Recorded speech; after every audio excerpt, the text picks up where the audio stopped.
자, 두 번째 이슈죠. 히토류 관련주들 이야기 나눠봐야 될 것 같습니다. 시진핑 히든카드 기대감에 벌써부터 급등을 하는 모습을 보여주고 있습니다. 중국이 미국의 관세 폭탄에 맞서서 히토류 카드를 꺼낼지 아직은 저희도 모르겠습니다. 예측을 좀 해봐야 될 것 같은데 지금은 기대감으로 올라가고 있는 거잖아요. 결과가 나오기 전에 좀 어떤 자세로 대응을 하는 게 좋을까요? 글쎄요. 자세를 어떤 자세로 해야 될지는 좀 고민을 해봐야 되지 않을까 싶거든요. 뭐 앉아서 할 수도 있고. 근데 죄송합니다. 일단 이게 히토류 관련주라고 얘기를 했단 말이에요. 과연 우리나라 이게 수혜를 받을 수 있을까? 정말 이게 IT처럼 수혜를 받을 수 있는 그런 종목군들이 있을까? 라고 여쭤보게 된다면 어떻게 생각하세요? 있다고 보세요? 일단은 시장에서는 어떻게든지 그걸 엮을 거예요, 아마. 그렇죠. 왜냐하면 지금 시장이 좀 좋지가 않기 때문에 네. 어떻게든지 테마를 만들어서 수익을 좀 만들어내야 하기 때문에 그래서 좀 중국이 한 95%를 생산을 하거든요. 그러니까 거의 뭐 전 세계 히토류 시장을 잡고 있다 봐야겠죠. 근데 지금 오늘 이제 유어 부총리하고 히토류 생산지를 좀 찾았다라는 그 이야기가 시진핑 주석이 지금 어떻게 지금 히토류 생산량이 좀 나오고 있는지 그걸 본 것 같은데 일단은 지금 중국 쪽에서도 미국에서 강으로 나오니까 똑같이 강으로 나오고 있거든요. 계속 강대 강이니까 그래서 시진핑 주석이 그러면은 이 히토류 같은 경우는 전기, 전자, 광학 등 다양하게 지금 다방면에 지금 들어가 있고 그다음에 미국 쪽에서 한 30% 정도를 좀 수입하거든요. 중국한테서. 그렇게 돼서 이제 그런 부분에 있어서 만약에 중단하게 되면은 미국 경제에도 좀 타격을 볼 수 있다. 그런 의미에서 지금 한 것 같은데 실질적으로 우리나라가 그렇게 히토류 생산량이 많은 것도 아니고 일단은 그 주식 시장에서의 그 테마로서의 좀 부각을 받는 부분, 그러니까 누군가에서 인위적으로 조금 주가를 끌어올릴 수 있다. 그냥 그런 거 그렇게 좀 보고 좀 판단하시는 게 좋을 것 같다는 말씀드립니다. 예, 일단 뭐 히토류 관련주들 중에서도 뭐 모든 종목들이 다 올라갔던 부분들은 아니에요. 유난히 강했던 종목 같은 경우는 저희 베스트 트레이딩맨 이곳에서 제안을 해드렸던 종목이 상한가를 좀 기록을 했었고요. 그 이외의 종목군들은 뭐 10%대 상승을 좀 보인 그런 부분들도 있지만 그 종목 같은 경우는 일단 자산 가치 대비해서 저평가되어 있는 그런 기업이었었어요. 그렇기 때문에 어느 정도 뭐 키높이를 좀 맞춘다.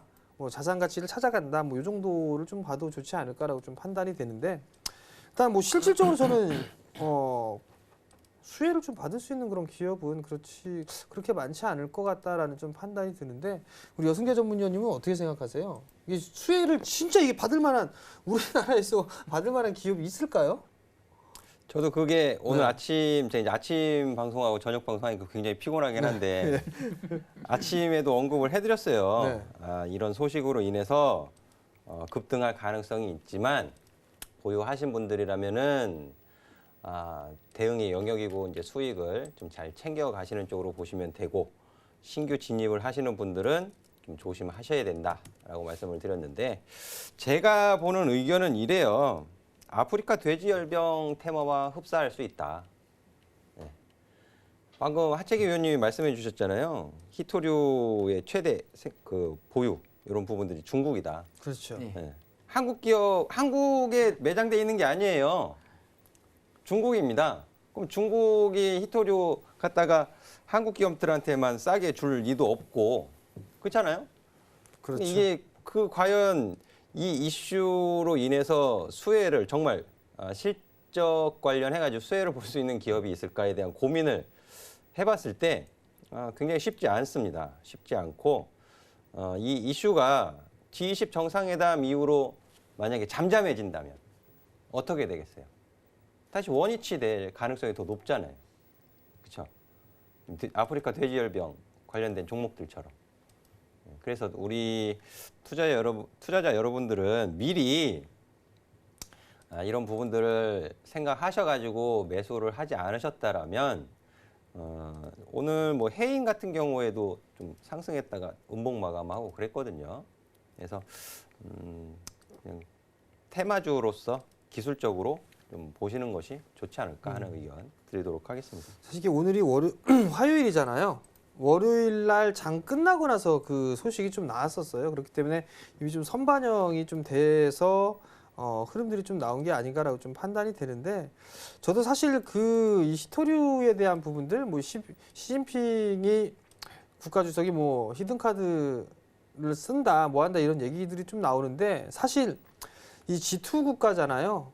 저기 미국 쪽에 트럼프 대통령이 한마디 하니까 시진핑도 나는 그럼 이걸로 해야지 이렇게 하면서 지금 강대강으로 좀 가고 있는 그런 상황들인데 계속적으로 이렇게 진행될 것 같지는 않습니다. 사실 그래도 경제 대국인데 어느 정도 이게 조금 올랐다가는 이제 소강 상태로 좀 접어들지 않을까.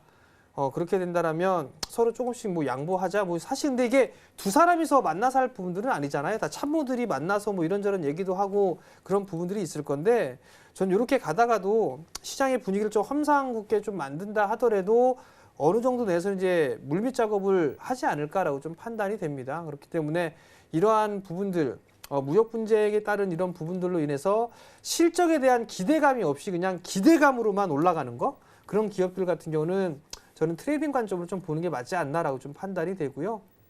어찌됐든 간에 무역 분쟁에 대한 부분들을 보더라도 수혜주로 볼 수 있는 것도 IT, 그 다음에 무역 분쟁이 해소가 돼도 흐름들이 나올 수 있는 것들은 IT입니다. 그리고 지금 상황에서 지수가 반등이 나온다라고 하더라도 가장 유력하게 나올 수 있는 것도 IT예요. 그러면 뭐로 보나 IT 섹터라는 거, 그 부분들을 좀 말씀을 드리고 싶고요. 다시 한번 말씀을 드립니다만 IT는 갖고 계셔야 됩니다. 내년도 올 하반기 때부터 내년도까지를 본다면 지금 필히 IT 섹터는 꼭 보유하셨으면 좋겠고요. 막간에 홍보를 좀 해드리자면 제 6월 1일 날 강연을 할 겁니다.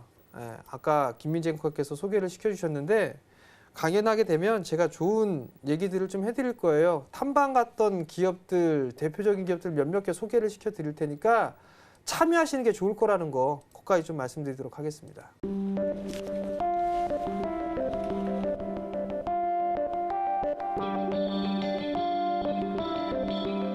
글로벌 경제 채널 서울경제TV